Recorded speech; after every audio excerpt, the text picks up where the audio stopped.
Hey,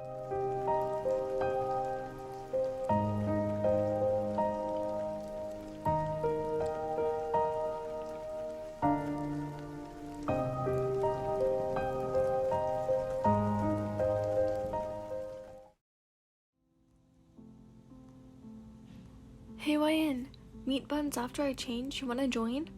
Nishinoya called out to you from the gym entrance. Although you could barely see him since it was getting dark, he called back with a sure. Maybe he was going with everyone, saw you were leaving school late, and offered so you wouldn't feel left out. How sweet. Where's everyone else?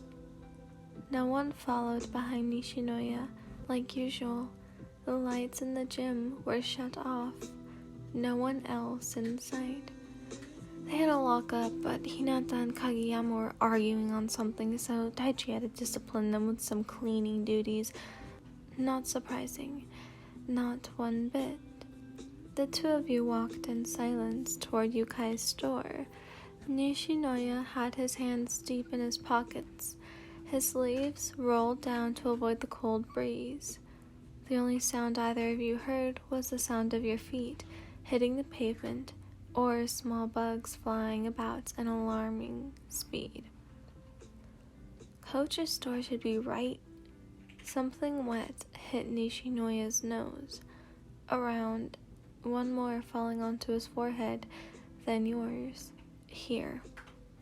Rain began to fall freely from the sky, darkening the pavement below you. Damn it. He cursed under his breath. Let's go. Quickly, Nishinoya grabbed your wrist, more like your hand, and sped off toward his home. We can get meat buns tomorrow. Although you continued tripping on your feet as he practically dragged you down the roads, it felt somewhat flattering that he would bring you straight to his home. By the time the two of you got into Nishinoya's house, his hair had been matted down onto his forehead, and his jacket was soaked. He was quickly scolded by his mother for bringing himself in dripping wet, but as soon as he saw that you were there, she became welcoming and calm. You can, I have some extra shirts if you want. You were soaked. The two of you walked into Nishinoya's room with the towels wrapped around your bodies, over your clothes to prevent dripping across the house. Or some tank tops if you prefer that. Before you could refuse, Nishinoya's drawer was wide open, unfolded clothes almost coming out each side. He tossed a few aside toward his overflowing laundry basket until he dug up a folded, clean-looking red t-shirt. It didn't look worn out, which worried you further. Is that a special shirt? Not really. I just don't wear it much, which is why you should wear it. Everything else is dirty, and I haven't exactly gotten around to cleaning them. Rubbing the back of his head, Nishinoya tossed the shirt to you. I'll be right back. I'm just gonna go change real quick. Feel free to change in here. I'll make sure to knock before coming in. With that, he zoomed out of the room. The sound of the bathroom door from the hallway confirmed you were in private. Taking off the soaking wet shirt felt great, especially since it had stuck to every bit of your skin, which already felt gross. The shirt Nishinoya let you borrow was unexpectedly soft, a bit baggy at the shirt sleeves, but still comfortable. It didn't hug your damp skin too tight, which would have made things more uncomfortable. As for your pants, which were less wet but still clinging onto your skin, you had no idea what to do. Noya hadn't offered you any bottoms, but that was a selfish thought to begin with. It's his home. You shouldn't feel cheated out of comfort when it was pouring rain out. A quick 3 knock-knock at the door distracted you from your swimming mind. You can come in. The door opened to reveal Nishinoya in boxers, a towel over his shoulder to catch the dripping water from his hair, and a black tank top with a small volleyball at the top left. "Hey, I almost forgot about your bottoms, so my mom's offering you these. Less like offering, more like you give them these this instant, kind of thing." His mocking voice of his mother was amusing. Nishinoya tossed you a pair of shorts, probably used for running. But they looked untouched. "Apparently my mom has a bunch of clothes for these types of situations, so don't worry, they're clean." You nod, grateful, before dropping into an awkward silence. Noya? "I need to change." Oh, right, sorry." Before you could reassure him that it was okay, Nishinoya was out of the room. You put your soaked clothes on the towel used Mom gave you, the shorts fitting well. It felt a little loose around your hips, so you played around with the drawstrings and tied them neatly to secure the shorts in place. Pans hitting each other made noise from the kitchen, which is when you decided staying locked in Nishinoya's room wasn't exactly very polite, considering you were their guest.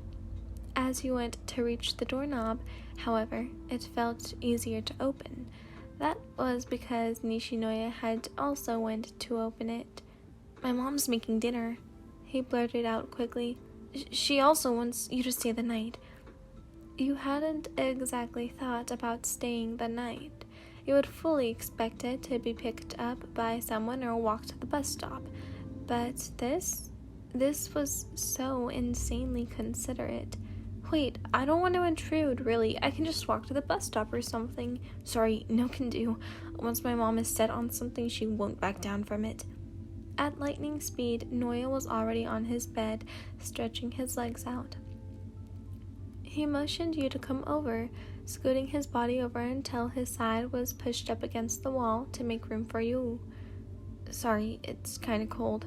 My mom's a cold weather person. I can grab an extra blanket if you want." Nishinoya noticed your goosebumps across your arms. No, that's all right." So the two of you didn't end up eating dinner. Not your fault, 100% Nishinoya's. He fell asleep on your arm since he overworked himself in practice, and you couldn't get up because A, that might wake him up, and B, it would only be you and his mom at dinner. Really awkward. It didn't take long for you to follow, drifting off to sleep with him. Noya had the blanket at your guys' feet, so for warmth, you mainly relied on him. The way he cuddled up into your body helped, so it was fine. By the time you woke up, it was bright out again. You both slept through dinner and through the night. However, the way your limbs were tangled together made you think anyone listening that the door was shut. Imagine one of his family members walking in and assuming the worst. You had an arm tucked under Nishinoya's body, another over his shoulder. He had his legs tucked up a bit to fit into your body, like a puzzle piece. The sound of a muffled alarm had begun to go off, which is what woke you up to begin with. It came from under his pillow, but the position you were in prevented you from reaching to grab it. Thank God it was a Saturday, but Noya still had practice with the team in who knows how long. Your eyes fixed onto Nishinoya's face. He had a line of drool coming from the corner of his mouth, but that's not surprising. It seemed to have dripped a bit onto his pillowcase as well. It was then that you realized you were staring when Nishinoya's eyes cracked open, his mouth opening widely to yawn. It was also then that he realized he was cuddled up into your chest. But how could he move when he was so comfortable? Groggily, Noya lifted up his pillow and practically stabbed the snooze button, all while having his eyes almost completely shut. That made you wonder how long he's been doing this. Whatever you had going felt good. The two of you weren't dating. No, but it practically felt like it. "Don't you practice?" You nagged to him. Without arguing, Nishinoya groaned loudly, nodding. "Then shouldn't you get up?" Nishinoya grumbled incoherent words to himself, or to you, but stayed in bed. 5 more minutes.